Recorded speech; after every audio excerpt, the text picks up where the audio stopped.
सोचो एक रूम में 100 लोग बैठे, 99 लोग टैलेंटेड है और एक बंदा एवरेज है। लेकिन जब मीटिंग खत्म होती है तो सब उस एवरेज बंदे के बारे में बात करते हैं। क्यों? क्योंकि टैलेंट इम्पोर्टेंट है लेकिन अटेंशन उससे भी ज़्यादा पावरफुल है। इस दुनिया में लोग तुम्हारी वैल्यू तब तक नहीं समझते जब तक तुम उनकी नज़र में नहीं पड़ जाते। आज हम बात करेंगे 48 लॉज ऑफ पावर के लॉ नंबर 6 के बारे में।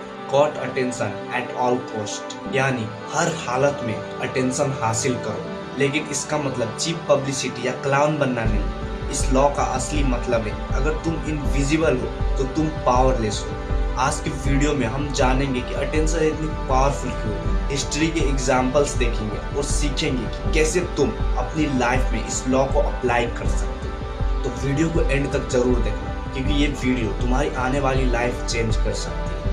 आज के वीडियो में हम जानेंगे कि अटेंशन इतनी पावरफुल क्यों है, हिस्ट्री के एग्जाम्पल्स देखेंगे और सीखेंगे कि कैसे तुम अपनी लाइफ में इस लॉ को यूज कर सकते हो। तो वीडियो को एंड तक जरूर देखना क्योंकि लास्ट में मैं तुम्हें बताऊंगा कि पावरफुल लोग अटेंशन अट्रैक्ट कैसे करते हैं डिसएपरेट लगे बिना। चैप्टर 1, इनविजिबल लोगों की कोई वैल्यू नहीं होती। एक कड़वी सच्चाई है, दुनिया फेयरनेस पर नहीं चलती, दुनिया परसेप्शन पर चलती है। बहुत से टैलेंटेड लोग पूरी लाइफ स्ट्रगल करते रहते हैं और बहुत से एवरेज लोग सक्सेस हासिल कर लेते हैं। Reason, visibility. लोग उसी को याद रखते हैं जो विजिबल होता है। अगर तुम्हारा काम अमेजिंग है लेकिन किसी को पता नहीं है तो उसका कोई फायदा नहीं है। जंगल में अगर शेर छुप कर बैठे और आवाज ही ना निकाले तो लोग उसे डरेंगे कैसे?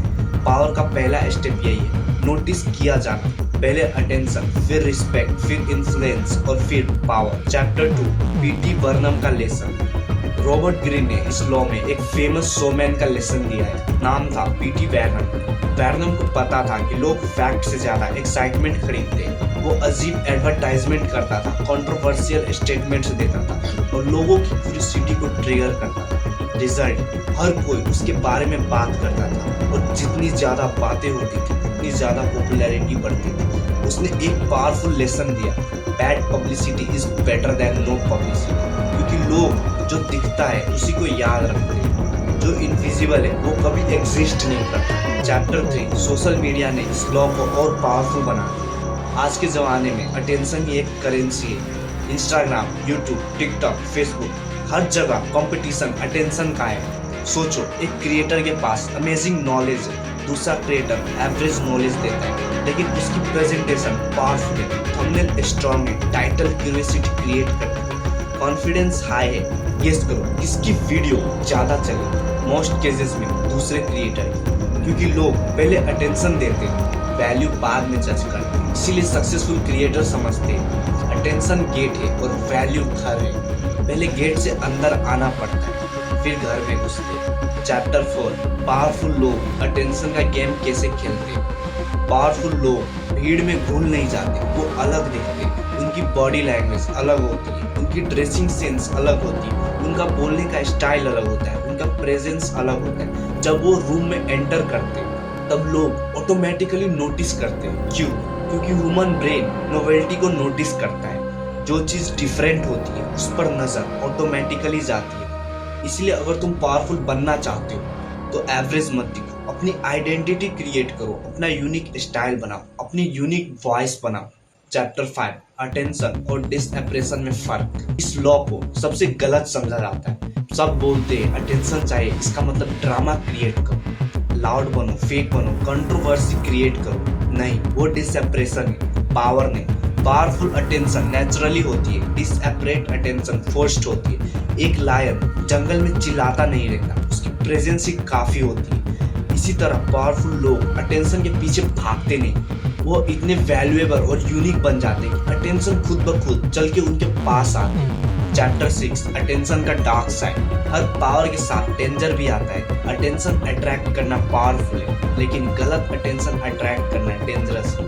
अगर तुम सिर्फ अटेंशन के लिए कुछ भी करने लगो तो रिस्पेक्ट लॉस कर दो, लोग तुम्हें सीरियसली नहीं लेंगे। इसलिए याद रखो, अटेंशन गोल नहीं है, अटेंशन एक टूल है। रियल गोल है इन्फ्लुएंस, और इन्फ्लुएंस के लिए वैल्यू जरूरी होती है। अटेंशन बिना वैल्यू के टेम्पररी होती है, वैल्यू के साथ अटेंशन लॉन्ग टर्म पावर बन जाती है। चैप्टर 7, इस लॉ को अपनी लाइफ में कैसे अप्लाई करें। अब प्रैक्टिकल बात करते हैं। रूल नंबर 1, इनविजिबल मत रहो। मीटिंग्स में अपनी बात रखो, आइडिया शेयर करो, प्रेजेंस दिखाओ। रूल नंबर 2, यूनिक बनो, भीड़ जैसा मत दिखो, अपनी आइडेंटिटी डेवलप करो। रूल नंबर 3, क्यूरियोसिटी क्रिएट करो, हर बात एक साथ रिवील मत करो, थोड़ा सस्पेंस क्रिएट करो। लोग कॉन्फिडेंस को कॉम्पिटेंस समझते हैं। रूल नंबर 5, अपने वर्क का शोकेस करो। अच्छा काम करना इनफ नहीं, लोगों को उसके बारे में पता भी होना चाहिए। लॉ नंबर 6 का एसेंस बहुत सिंपल है, अगर तुम्हें पावर चाहिए तो पहले नजर में आना सीखो। दुनिया में काउंटलेस टैलेंटेड लोग, लेकिन याद वही रहते जो ज्यादा अटेंशन कैप्चर करना जानते हैं। अगर तुम इनविजिबल हो तो तुम्हारे आइडियाज इनविजिबल है, तुम्हारी वैल्यू इनविजिबल है। इसीलिए अपनी प्रेजेंस बिल्ड करो, अपनी आइडेंटिटी क्रिएट करो, अपनी वॉइस डेवलप करो और इतने यूनिक बन जाओ कि जब तुम रूम में एंटर करो तो लोग इग्नोर ही ना कर सके। क्योंकि इस दुनिया में पावर अक्सर उसके पास जाती है जिसे लोग देखते हैं, याद रखते हैं और उसके बारे में डिस्कस करते हैं। तो अगर ये वीडियो तुम्हें अच्छी लगी तो चैनल को सब्सक्राइब करो, इस वीडियो को लाइक करो और कमेंट में जाके बताओ अब भी तुम्हें इनविजिबल रहना है या अटेंशन कैप्चर करना है। और अगर तुमने अभी तक 48 लॉज ऑफ पावर के लॉ नंबर 5 तक नहीं देखा है तो अभी के अभी जाके देख लो। और अगले वीडियो में हम डिस्कस करेंगे लॉ नंबर 7 के बारे में।